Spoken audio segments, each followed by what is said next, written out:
పాపం స్పీకర్ గారు వారి పరిస్థితి చాలా దారుణంగా ఉంది. ఆయన ఆత్మసాక్షిగా పనిచేసే పరిస్థితులు లేడు, చట్ట ప్రకారం కూడా పనిచేసే పరిస్థితుల్లో లేడు. బహిరంగంగానే మా పార్టీ మారిన ఎమ్మెల్యేలు గతంలో కాంగ్రెస్ పార్టీ కార్యక్రమాలు పాల్గొన్నారు, పార్లమెంట్ ఎన్నికల్లో కాంగ్రెస్ పార్టీ కార్యక్రమాల్లో పాల్గొన్నారు. మేము అవన్నీ కూడా సబ్మిట్ చేసినాం. కాంగ్రెస్ పార్టీ సమావేశాలలో పాల్గొన్నారు, హైదరాబాద్లో జరిగిన ఏఐసిసి సభలలో పాల్గొన్నారు.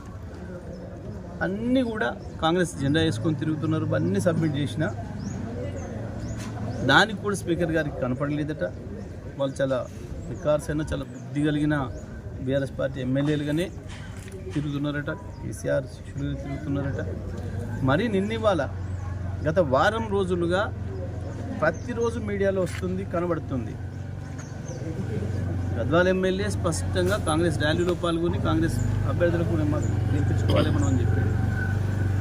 జగిత్యాలనైతే స్పష్టంగా జీవన్ రెడ్డి గారు బహిరంగంగానే స్టేట్మెంట్ ఇచ్చిండు. మా 30 సీట్లు కాంగ్రెస్ పార్టీ సీట్లు ఎట్లు ఇస్తావు నువ్వు, నేను ఎట్టి బస్సులో ఒప్పుకోను, 50 సీట్లు నాకు కావాలని ఆయన సంజయ్, డాక్టర్ సంజయ్ ఎమ్మెల్యే ఇంత స్పష్టంగా కనబడుతుంది. అయినా సరే స్పీకర్ గారు మా పిటిషన్ డిస్మిస్ చేయడం అనేది దురదృష్టకరం. వీళ్ళకి ఏమాత్రం చట్టం అంటే గౌరవం లేదు, న్యాయం అంటే గౌరవం లేదు. తప్పకుండా మేము కోర్టులో తేల్చుకుంటాం. వాళ్ళని డిస్క్వాలిఫై చేయడం అనేది ఖాయం. స్పీకర్ గారి ఏకపక్ష నిర్ణయాన్ని ప్రజలందరూ కూడా గమనిస్తున్నారు. ఏమాత్రం ఆయన ఒక స్పీకర్గా న్యాయబద్ధంగా ప్రవర్తిస్తలేరు అనేది స్పష్టంగా అర్థమవుతుంది.